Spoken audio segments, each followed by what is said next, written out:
बिस्मिल्लाहिर्रहमानिर्रहीम। आज 9 अप्रैल है और 11 अप्रैल 2025 को क्लास 9 का इंग्लिश का पेपर होने जा रहा है। तो उसके लिए कुछ इम्पोर्टेंट स्टैंजास जो आपकी बुक के अंदर हैं जिनको आपने रेडी करना है यानी पैराफ्रेजिंग के लिए, और उसके बाद इम्पोर्टेंट एप्लीकेशंस और इम्पोर्टेंट स्टोरीज़ मैं आपके साथ आज शेयर करने जा रहा हूँ। सबसे पहले मोस्ट इम्पॉर्टेंट स्टैंजास हैं। तो ये आपकी पोम फर्स्ट मैंने लिखी हुई है। पोम फर्स्ट है द डैफोडिल्स।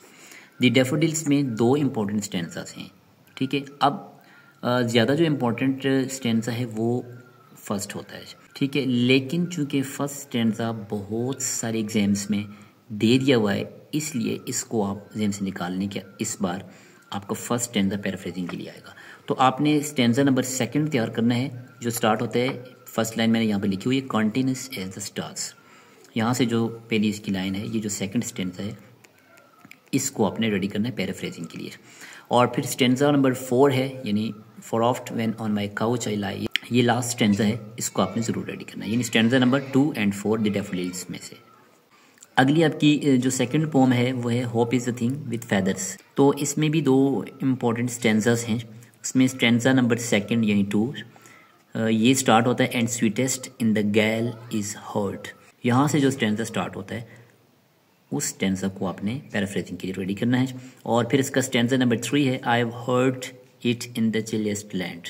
ये 2 स्टैंजाज आपने याद करने हैं, स्टैंजा नंबर 2 और 3। आगे चलते हैं। तो आपकी पोम नंबर 3 जो है यानी द ओल्ड वुमन, इसके तीनों स्टैंजाज आपने याद करने हैं। 4 लाइन्स हैं, तो ये तीनों की तीनों बहुत इंपॉर्टेंट हैं, आ सकते हैं, ठीक है। तो इन तीनों को आपने रेडी करना है। आगे बढ़ें तो पोम नंबर 4 है अबू बिन अदम। तो अबू बिन अदम में जो फर्स्ट आपका स्टैंजा है वो इम्पोर्टेंट है, लेकिन वो भी काफ़ी बार आपके एग्जाम्स का हिस्सा बन चुका है। सो स्टैंजा नंबर 2 को आपने देखना है। ये स्टार्ट होता है एक्सीडिंग पीस से, तो इस स्टैंजा को आपने पैराफ्रेजिंग के लिए रेडी करना है। एंड स्टैंजा नंबर 4 है the angel wrote and vanished the next night. ये यहाँ से स्टार्ट होते हैं, इसको आपने रेडी करना है, ठीक है। ये आपकी 4 पोम्स हैं आपकी बुक में, और उन 4 में से जितने भी स्टैंजास मैंने पिक किए हैं ये मोस्ट इम्पॉर्टेंट स्टैंजास हैं आपके एग्जाम्स 2025 के लिए, ठीक है। तो इनको आप रेडी करें। आई होप कि इन ही स्टैंजास में से आपके लिए पैराफ्रेजिंग दी जाएगी। आगे बढ़ें तो मोस्ट इम्पॉर्टेंट एप्लीकेशंस कौन कौन सी होती हैं जो आपने रेडी करनी है। उसमें है जी ग्रांट ऑफ कैरेक्टर सर्टिफिकेट। ये इम्पोर्टेंट एप्लीकेशन है, ये शायद पहले भी 1-2 साल पहले ये वाली एप्लीकेशन आई थी, इसको आपने रेडी करना है। फिर है जी री एडमिशन इन स्कूल। आपने स्कूल से आपको खारिज किया गया, आप दोबारा एडमिट होना चाहते हैं, तो उसके लिए ये वाली एप्लीकेशन होती है, ठीक है। और 3rd नंबर के ऊपर है स्कूल लीविंग सर्टिफिकेट, इसको शॉर्ट में SLC भी कहा जाता है, ठीक है। स्कूल लीविंग ऐसे भी आ सकता है कि राइट एप्लीकेशन ऑन SLC, या फिर फुल फॉर्म दी जाएगी स्कूल लीविंग सर्टिफिकेट। और उसके बाद नंबर 4 पे है रिमिशन ऑफ फाइन, ठीक है। ये आपके ऊपर जब कोई फ़ाइन वगैरह लग जाता है स्कूल में, तो उसकी माफ़ी की एप्लीकेशन होती है, ठीक है।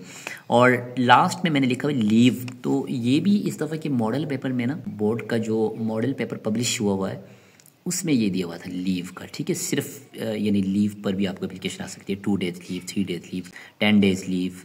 तो इसमें आप अर्जेंट पीस ऑफ वर्क और जो सिक लीव है, शॉर्ट सी एप्लीकेशन होती है जो तकरीबन हर स्टूडेंट को याद होती है, तो उसको भी आप जहन में रखिएगा, ठीक हो गया।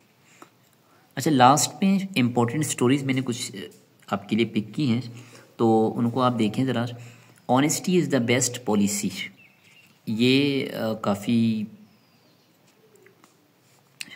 ये मोस्ट इम्पॉर्टेंट स्टोरी है और इसको आप ज़रूर याद रखिएगा, और आसान भी है।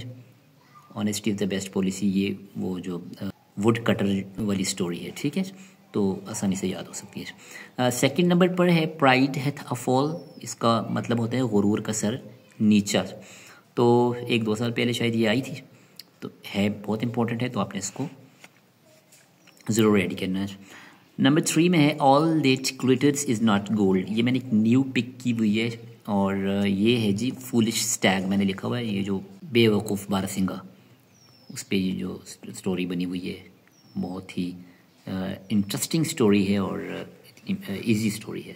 तो इसको आप ज़रूर रेडी कीजिएगा, क्योंकि ये भी फिर भी आई थी और ये तो आती रहती है प्राइड एट द फॉल, तो इसको आप रेडी करें। माइट इज़ राइट, ये मोस्ट इम्पोर्टेंट है, मोस्ट इम्पोर्टेंट है, इसको आपने ज़रूर रेडी करना है, ठीक है।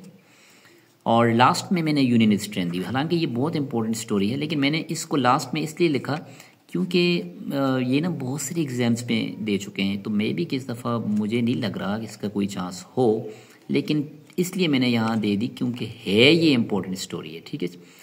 इस साल एग्ज़ाम्स के लिए ये इम्पोर्टेंट नहीं भी हो सकती, इसलिए मैंने इसको लास्ट में लिखा है।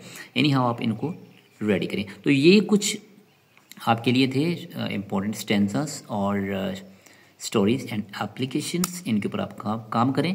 आई होप कि इंशाल्लाह इनसे आपको ज़रूर फ़ायदा होगा। ये वाला मटेरियल जो मैंने आपके लिए पिक किया है, इसी के ऊपर आप काम करें इन एक आध दिन के अंदर, क्योंकि ज़्यादा बच्चे नहीं कर सकते तो कन्फ्यूजन होती है कि कौन से इंपॉर्टेंट क्वेश्चंस हो सकते हैं। तो ये इंपॉर्टेंट आपके लिए हैं, इनको आप ज़रूर रेडी करें, ठीक है। तो आई होप कि आपको ज़रूर काम देगा। Thank you so much for watching.